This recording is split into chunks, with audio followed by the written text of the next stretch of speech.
اعوذ باللہ من الشیطان الرجیم بسم اللہ الرحمن الرحیم الحمد للہ رب العالمین اللہم صلی علی محمد وعلی آل محمد کما صلیت علی ابراہیم وعلی آل ابراہیم انک حمید مجید اللہم بارک علی محمد وعلی آل محمد کما بارکت علی ابراہیم وعلی آل ابراہیم انک حمید مجید رب اشرح لی صدری ویسر لی امری واحلل عقدۃ من لسانی یفقہوا قولی۔ سورہ فاتحہ کا پہلے خلاصہ دیکھتے، جو بھی ابھی تک ہم نے سورہ فاتحہ میں پڑھا تو شارٹ میں خلاصہ دیکھتے ہیں۔ ویسے بھی ہم نے اس کی اسٹڈی کافی دنوں سے کی ہے، انشاءاللہ تھوڑا سا شارٹ میں بتا دوں گی کہ یہ جو سورہ ہے اس کے بارے میں کچھ علماء کہتے ہیں کہ یہ ایک دعا ہے جو بندوں کو سکھائی گئی ہے، دعا کیسی کی جائے وہ سکھائی گئی ہے، اور یہ جو پورا قرآن ہے نا وہ اس دعا کا جواب ہے۔ تو یہ ایک رائے میں سے ایک رائے یہ پائی جاتی ہے۔ اور کچھ علماء کہتے ہیں کہ یہ جو سورہ الفاتحہ ہے وہ سارے قرآن کے مضامین جو ہے، سبجیکٹ جو ہے، ٹاپک جو ہے اس کا خلاصہ ہے۔ وہ کس طرح ہے آپ دیکھتے ہیں کہ میں نے پہلے ہی انٹروڈکشن میں بتائی تھی کہ پورے قرآن میں 5 ٹاپک آئے، 5 مین ٹاپک، 5 مین مضامین آئے ہوئے، اور یہ پانچوں اس صورت میں بتائے گئے ہیں۔ اس لیے کہتے ہیں کہ یہ خلاصہ ہے پورے قرآن کا۔ اگر کسی کو سورہ الفاتحہ سمجھ میں آئے تو انشاءاللہ ان کا عقیدہ غلط نہیں ہو سکتا۔ تو یہ کیا ہے 5 ٹاپک؟ سب سے پہلے علم تذکیر بآلاء اللہ۔ اس میں کیا تھا کہ اللہ تعالیٰ کی جو نعمتیں ہیں، اعلیٰ سے یاد رکھیے، آپ نے سورہ رحمان کی ٹرانسلیشن کبھی تو سنی ہوگی، فَبِأَيِّ آلَاءِ رَبِّكُمَا تُكَذِّبَانِ۔ تو وہ کیا، اعلیٰ کا مطلب کیا ہے؟ نعمتیں۔ تو یہ جو پہلا جو ٹاپک آتا ہے علم تذکیر بآلاء اللہ، اس میں اللہ تعالیٰ کی جو نعمتیں ہیں اور اس کے جو احسانات ہیں اس کا ذکر ہے۔ تو پورے قرآن میں دیکھیں یہ بھی ایک ٹاپک ملتا ہے، اور اسی میں کیا ہوتا ہے کہ انسان کو بندگی اور شکر گزاری کی تلقین کی گئی ہے۔ تو وہ کہاں سے کہاں تک ہے دیکھیں، سورہ فاتحہ میں شروعات سے لے کے الرحمن الرحیم تک۔ اگر بسم اللہ کو پہلی آیت مانتے ہیں اور تو بھی بسم اللہ الرحمن الرحیم الحمد للہ رب العالمین الرحمن الرحیم۔ اگر بسم اللہ کو پہلی نہیں آیت مانتے ہیں تو پھر الحمد للہ رب العالمین الرحمن الرحیم۔ تو یہ جو آتا ہے وہ انڈر کون سے کیٹیگری میں آئے گا؟ علم تذکیر بآلاء اللہ۔ اس میں اللہ کی نعمتیں اور احسانات جو ہے اس کا ذکر ہے، اور انسان کو کیا کیا گیا ہے؟ شکر گزاری کی تلقین کی گئی ہے کہ الحمدللہ کہو الحمدللہ، ہر حال میں الحمدللہ ہمیں کہنا۔ تو یہ علم تذکیر بآلاء اللہ کا ٹاپک ہو گیا۔ اب آگے جو آیت آتی ہے وہ آتا ہے علم تذکیر بالموت وما بعد الموت۔ یہ آپ کو ورڈ سے ہی پتہ چل رہا ہوگا، علم تذکیر بالموت وما بعد الموت، یعنی موت کے بعد اور موت کے وقت کا جو ہے۔ تو اس میں کیا ہوگا کہ مرنے کے بعد کی زندگی اور حساب کتاب جو ہمارا ہے وہ کس طرح ہونا ہے، آخرت کے جو حالات ہیں وہ کیسے ہوں گے، پھر گناہوں پہ سزا ہوگی، نیک اعمال پہ اچھی جزا ہوگی، اور جنت اور دوزخ۔ یہ کس میں آتا ہے؟ علم تذکیر بالموت وما بعد الموت۔ تو یہ جو سورہ الفاتحہ میں ہم نے پڑھے مالکی یوم الدین، تو اس نے اس کو کور کر دیا۔ کس کو؟ علم تذکیر بالموت وما بعد الموت، مالک یوم الدین میں سب آ گیا۔ اور قرآن میں یہ بھی اسپریڈ ہے سارا کہ مرنے کے بعد کی زندگی، پھر حساب کتاب ہونا ہے، ڈرایا بھی گیا ہے نا۔ پہلے تو الرحمن الرحیم کہا گیا، ہوپ دلائی گئی، بعد میں کیا ہوا؟ ڈرایا گیا۔ صرف ہوپ لے کے نہیں بیٹھو بلکہ ایفرٹ لگاؤ اور آگے کے کام کرو۔ تو مالک یوم الدین میں علم تذکیر بالموت وما بعد الموت آتا ہے۔ تھرڈ ٹاپک ہم نے کہا تھا کہ پورے قرآن میں جو ہے وہ علم احکام ہے۔ اس میں کیا ہے؟ شریعت کے احکام آئیں گے، جس میں عبادات ہے، نماز وغیرہ جو ہے، دعا ہے، اور اللہ سے تعلق جو ہمارا ہے، اور اوامر جو کمانڈمنٹ دیے گئے کیا کرنا چاہیے ہمیں، تو وہ، اور نواہی پروہیبیشنس کیا نہیں کرنا چاہیے، تو وہ کس میں آئے گا؟ علم احکام میں آئے گا۔ تو وہ کہاں پر؟ سورہ الفاتحہ میں آپ دیکھیں گے کہ ایاک نعبد و ایاک نستعین اہدنا الصراط المستقیم، اس نے کور کیا علم احکام کو۔ پھر اس کے بعد فورتھ اینڈ ففتھ جو لاسٹ ٹاپک آتے ہیں، وہ لاسٹ آیت میں دونوں اکٹھے آئیں گے۔ ایک تو ہم نے کہا تھا علم مخاصمات، یعنی ڈیبیٹس جو ہے، جو غیر مسلموں کے ساتھ ڈیبیٹس ہوئے، اس کو علم مخاصمات یعنی ڈیبیٹس کہتے ہیں۔ وہ بھی جس میں کیا ہے؟ گمراہ فرقوں کے عقائد، جو گمراہ فرقے ہیں الگ الگ، ان کے عقیدے کے بارے میں آپ کو ملے گا، اور اعمال کے، ان کے اعمال کی اصلاح بھی کی گئی، صرف ان کو تنقید نہیں کی گئی بلکہ ان کے اعمال کی اصلاح بھی کی گئی ہے۔ تو یہ مخاصمات پلس ففتھ جو لاسٹ ٹاپک تھا وہ علم تذکیر بایام اللہ۔ اس میں کیا ہے؟ تو پہلی قوموں اور ان کے پیغمبروں کا ذکر ہے۔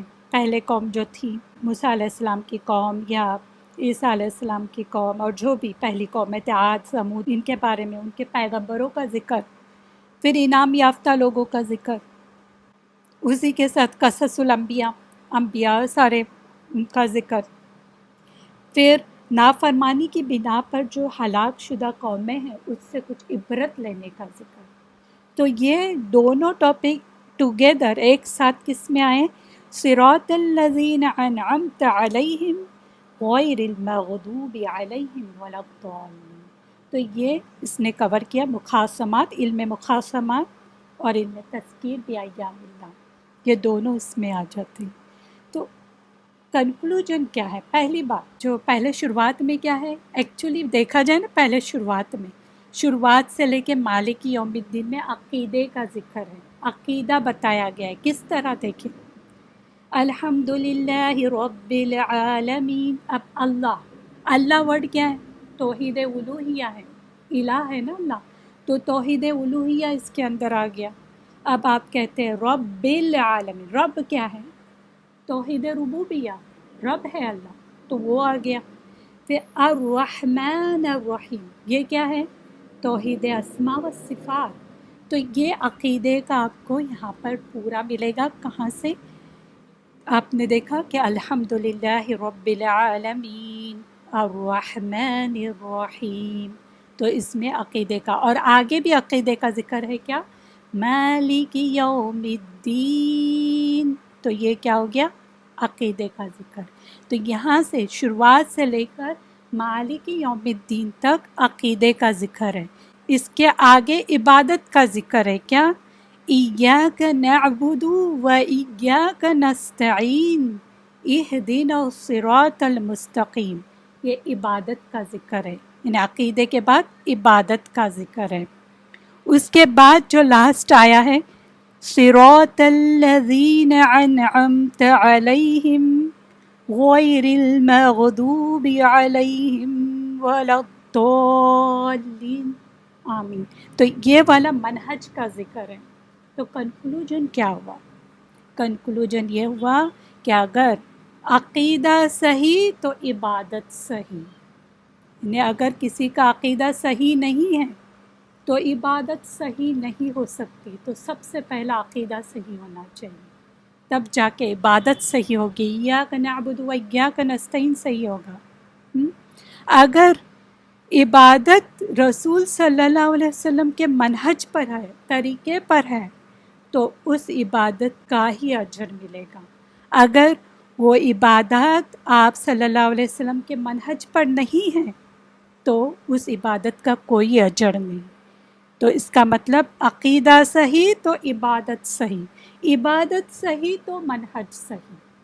تو یہ بات آپ اگر یاد رکھیں گے سورہ فاتحہ میں، تو آپ کا کوئی بھی عقیدہ اگر غلط ہے اس کو کریکٹ کریں، اور انشاءاللہ یہ عبادات بھی آپ کی قبول ہوگی۔ تو عقیدہ صحیح ہونا چاہیے تو جا کے عبادت صحیح ہوگی، آپ کی عبادت صحیح ہوگی تو منہج صحیح ہوگا۔ ہم سب بھی آپ صلی اللہ علیہ وسلم کے منہج پر ہے نا، ہم کہتے ہیں تو اس لیے عقیدہ صحیح ہونا ضروری ہے، تب جا کے آپ کتنی بھی عبادت کریں، بھلے ہی نفل پڑھے ایکسٹرا، تو بھی اگر عقیدہ صحیح نہیں ہے تو پھر اس کا کوئی فائدہ نہیں، عقیدہ صحیح ہونا چاہیے۔ تو یہ ہم ایک کنکلوژن سورہ الفاتحہ سے نکالتے ہیں۔ ویسے بھی ہم نے کیا کہا اللہ سے کہ اللہ ہمیں انعام یافتہ لوگوں میں شامل کر، ہمیں مغضوب اور ضالین میں شامل نہ کر، ایسے لوگوں میں شامل نہ کر جو علم پانے کے بعد بھٹک گئے، یا جنہوں نے علم پایا ہی نہیں اور بھٹک گئے، ایسے لوگوں میں مت شامل کرنا۔ تو اب ہم جو اسٹڈی کر رہے ہیں، پڑھ رہے ہیں تفسیر، تو یہ بھی ہمارے ذہنوں میں رہنا چاہیے کہ اب ہم علم لے رہے ہیں، کہیں جا کے آگے ہم مغضوب نہ بنیں، تو ہم نے پہلے ہی دعا کر دی۔ اب یہ سورہ الفاتحہ کا کتابی ربط جو لنک ہے وہ دیکھیں کس طرح کچھ علماء نے بنایا ہے ماشاءاللہ، کہ قرآن کی پہلی سورہ ہے الفاتحہ، اس کا آغاز کہاں سے ہوا، اسٹارٹ کہاں سے ہوا، رب سے، الحمدللہ رب العالمین، رب سے ہوا نا۔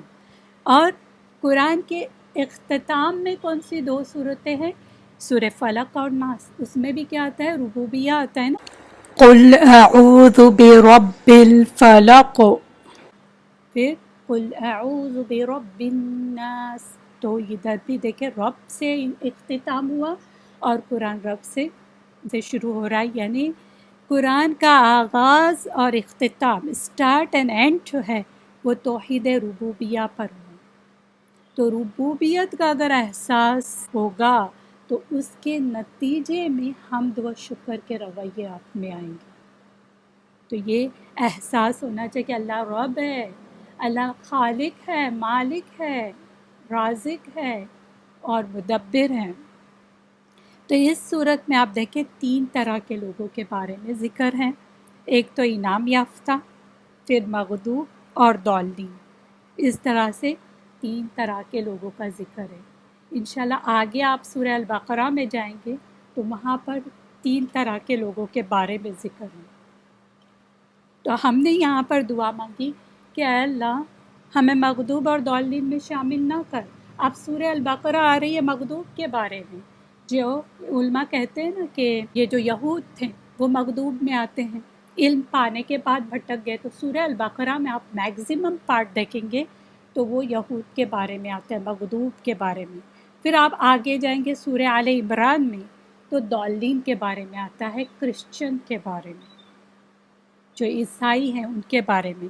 تو یہاں پر آپ دیکھ سکتے ہیں کہ سورہ الفاتحہ میں بھی ہم نے کیا کی، مغضوب کے بارے میں پہلے بات کی، پھر ضالین کے بارے میں نا، انعام یافتہ لوگوں کے بعد پہلے مغضوب آیا پھر ضالین آیا۔ تو سورہ البقرہ میں مغضوب کا ذکر ہے زیادہ تر، اور سورہ آل عمران میں ضالین یعنی کرسچن جو عیسائی ہے، جو بغیر علم کے بھٹک رہے ہیں، ان کے بارے میں ذکر ہے۔ اور کچھ لوگوں نے کیا کیا، کچھ علماء نے ماشاءاللہ بہت ساری اسٹڈی کی سورہ الفاتحہ پہ، اور بہت اگر آپ ڈیٹیل میں جائیں گے سورہ الفاتحہ میں تو بہت ساری چیزیں آپ کی کلیئر ہوتے جائے گی، لیکن اس وقت اتنا وقت نہیں ہے کہ ہم اور ٹائم لگائیں۔ تھوڑا سا میں ایک شارٹ میں، ایک عالم جو ہے انہوں نے جو بتایا میکرو اسٹرکچر انہوں نے بنایا، جسے اردو میں کیا کہتے ہیں کہ نظم جلی کہتے ہیں، ایک میکرو اسٹرکچر انہوں نے بتایا کہ سورہ الفاتحہ میں ایکچول میں دیکھا جائے تو 4 پیراگراف ہیں۔ سب سے پہلے آداب دعا، کہ دعا کرنے کے آداب جو ہے کس طرح، ڈائریکٹ دعا نہیں مانگنی چاہیے، پہلے اللہ کی حمد و ثنا کرنی چاہیے، اللہ کی تعریف کرنی چاہیے، دعا کرنے سے پہلے حمد و ثنا کرے، اور اسماء حسنہ جو ہے جیسے یہاں پر الرحمن الرحیم ہے اس پر مشتمل صفات کا ذکر کریں اور پھر دعا کریں۔ تو یہ 1 سے 4 آیت تک آپ دیکھ سکتے کہ آداب دعا ہے۔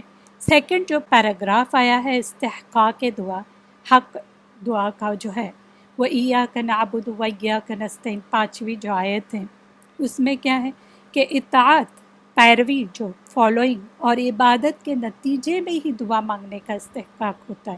اگر اللہ کی اطاعت کرو گے، عبادت کرو گے تو پھر دعا مانگنے کا آپ کو استحقاق ہوتا ہے۔ پھر تیسرا جو پیراگراف ہے وہ اصل دعا ہے اور یہ جامع دعا ہے، وہ 6 نمبر آیت جو آتی ہے اہدنا الصراط المستقیم، یہ اصل دعا ہے، سیدھے راستے کی رہنمائی یہ اصل اور جامع دعا ہے۔